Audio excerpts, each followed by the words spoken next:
अखिलेश यादव, राहुल गांधी, असदुद्दीन ओवैसी तीनों अपनी अपनी पार्टी के आला कमान और इनके सिपह सालारों को संभल कूच का ऑर्डर मिल चुका है। वही संभल जहां 8 दिन पहले मंदिर मस्जिद के विवाद में ऐसी हिंसा भड़की कि कई घरों के चिराग बुझ गए।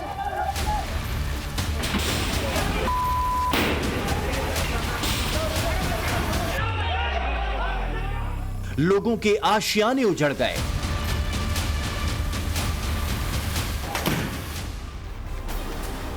उसी संभल को संभालने में पूरा पुलिस प्रशासन जुटा है। सिक्योरिटी फोर्स फ्लैग मार्च के जरिए पीस मैसेज दे रही है, तो वहीं न्यायिक जांच आयोग की टीम मौके पर पहुंचकर हिंसा के गुनहगारों और साजिशकर्ताओं की कुंडली खंगालने में जुटी है। लेकिन यूपी के इस शहर को 27 तक सुलगाए रखने की तैयारी है। वोट बैंक वाला तवा गर्म है और इस पर रोटियां सेकने की भरपूर कोशिश हो रही है। संभल जो कुछ हुआ है ये प्रशासन की नाकामी रही है और प्रशासन की नाकामी की वजह से इतना न केवल संभल में बल्कि पूरे देश में एक खराब संदेश गया है। अगर प्रशासन जिम्मेदारी निभाता और सरकार की नीयत साफ होती तो ये घटना कभी नहीं होती। अगर इस घटना के लिए कोई दोषी है तो वो भारतीय जनता पार्टी की सरकार इस घटना के लिए दोषी है। वो नहीं चाहते कि समाज में शांति हो। एक और समाजवादी पार्टी के मुखिया शांति का संदेश दे रही हैं, तो दूसरी ओर उन्हीं की पार्टी के नेता संभल हिंसा के आरोपियों से जेल में मुलाकात कर रहे हैं। 2-4 नहीं बल्कि 10 समाजवादी नेता सीधे मुरादाबाद जेल में मुलाकात करने पहुंच गए। मीटिंग के बाद जब बाहर आए तो उनका दिल भरा हुआ था। हिंसा के आरोपियों को मासूम होने का सर्टिफिकेट बांट रहे थे।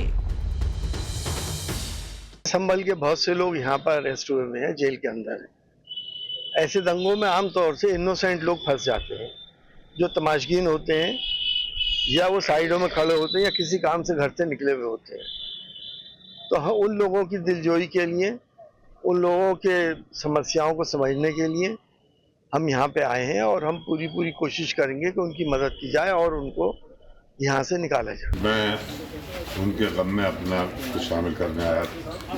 अल्लाह ताला इस बच्चे को जन्नतुल फिरदौस में जगह का बनाए। ये शहीद हुआ है हमारा भाई, मस्जिद के नाम के ऊपर शहीद होने के लिए पूरी मुस्लिम कौम तैयार रहती है हर वक्त।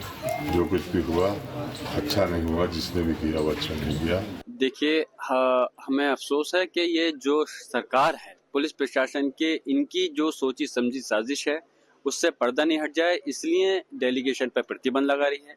हमारा डेलीगेशन संभल में पहुंचने का मकसद सिर्फ इतना ही था कि हम दुखी परिवार के दुखों को बांट सकें और जो पीड़ित परिवार हैं उनके माननीय राष्ट्रपति अखिलेश यादव जी ने जो आर्थिक सहायता 5-5 लाख रुपए की घोषणा की है उनको उन तक पहुंचा सकें। तो सुना आपने, कोई मासूम बता रहा है तो किसी को इसमें शहादत नजर आ रही है। जाहिर है कि संभल के बहाने जब सीधे सीधे वोट बैंक को साधने की होड़ मची है तो भला कांग्रेस कैसे पीछे रह सकती है। कांग्रेस के यूपी अध्यक्ष अजय राय पूरे दल बल के साथ संभल जाने की तैयारी में थे, लेकिन पुलिस प्रशासन ने उन्हें लखनऊ में ही रोक दिया। उत्तर प्रदेश में संभल को लेकर सियासत जारी है। आज कांग्रेस का एक 20 सदस्यीय डेलीगेशन संभल जाने की तैयारी में है, लेकिन कांग्रेस मुख्यालय के बाहर जो है बड़ी संख्या में पुलिस को डिप्लॉय किया गया। देखिए, कांग्रेस उत्तर प्रदेश कांग्रेस कमेटी का दफ्तर है और इसके बाहर आपको तस्वीरें दिखाएं तो ये पूरा चौराहा जो है किस तरह से पुलिस ने बैरिकेड कर दिया है ताकि कोई भी मूवमेंट ना हो। जितनी भी सड़कें इस ओर आती है, इस चौराहे की तरफ आती हैं, हर तरफ बैरिकेड लगाए गए हैं और पुलिस के जवानों की तैनाती की गई है ताकि डेलीगेशन जो है यहाँ से मूव न कर पाए। चूंकि हाउस अरेस्ट के खतरे को देखते हुए रात को ही जो प्रदेश अध्यक्ष है वो पहुंच गए थे अपने कांग्रेस मुख्यालय और तमाम कार्यकर्ता भी उनके कांग्रेस मुख्यालय के अंदर आ गए थे। लिहाजा पुलिस ने सुबह ही कांग्रेस दफ्तर के बाहर बैरिकेड लगाकर इन्हें रोकने के लिए इसे बंद कर दिया है ताकि कोई मूवमेंट ना हो पाए। इससे पहले समाजवादी पार्टी ने भी कोशिश की थी उनका डेलीगेशन भी संभल जाने के लिए, लेकिन उसे भी रोक दिया गया। दरअसल संभल के जामा मस्जिद सर्वे को लेकर 24 नवंबर को भड़की हिंसा में 4 लोगों की मौत हो गई थी। इसके बाद से शहर के हालात तनावपूर्ण हैं। प्रशासन किसी प्रकार का रिस्क लेना नहीं चाह रही है और यही वजह है कि डिस्ट्रिक्ट एडमिनिस्ट्रेशन ने बिना अनुमति 10 दिसंबर तक संभल में बाहरी लोगों की एंट्री पर बैन लगा रखा है। अभी वहां पर इन पुलिस अधिकारियों ने कहा है, जो इनके डीसीपी हैं और इनके अधिकारियों ने, कि 10 तक प्रतिबंध है। 10 के बाद मैंने कहा कि जब प्रतिबंध हटेगा तो कांग्रेस का डेलीगेशन जाएगा। इन्होंने कहा है कि हम 10 के पहले आपको अवगत करा देंगे, अवगत कराएंगे, हम जाएंगे। संभल की घटना बहुत दुखद है। देखिए, हम लोग को इस चीज़ से ऊपर उठ के कौन क्या है कौन क्या नहीं है, इंसान की जान की कीमत समझनी चाहिए। संभल में सीधे सीधे 6 लोगों का कत्ल हुआ है और अगर कत्ल इस बुनियाद के ऊपर होने लगे कि उनकी जाति और धर्म देख करके कत्ल होंगे तो ये बहुत ही तकलीफदेह बात है। कोई भी समाज के वर्ग हो, चाहे वो अल्पसंख्यक हो या बहुसंख्यक हो, उसको संविधान ने अधिकार दिए हैं। उनके अधिकारों का संरक्षण करने का काम सरकार का और करना चाहिए।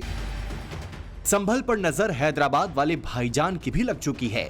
असदुद्दीन ओवैसी ने ऐलान कर दिया है कि उनकी पार्टी के नेता भी संभल जाएंगे और वहां की मस्जिद में नमाज पढ़ेंगे।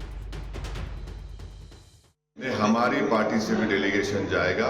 जब वहाँ का एडमिनिस्ट्रेशन इजाज़त देगा तो यकीनन हम भी जाएंगे, जाके उन पीड़ित परिवार से मुलाकात करेंगे और इंशाल्लाह वो डेलीगेशन उस मस्जिद में भी जाकर 2 रकात नफिल नमाज या फ़र्ज नमाज पढ़े। जाहिर है जिस तरह से संभल को लेकर विपक्षी नेता लामबंद हो रहे हैं, उससे तो सवाल यही उठ रहा है कि क्या संभल महज बहाना है, असली मकसद 27 की खातिर मुस्लिम वोट बैंक पर निशाना है।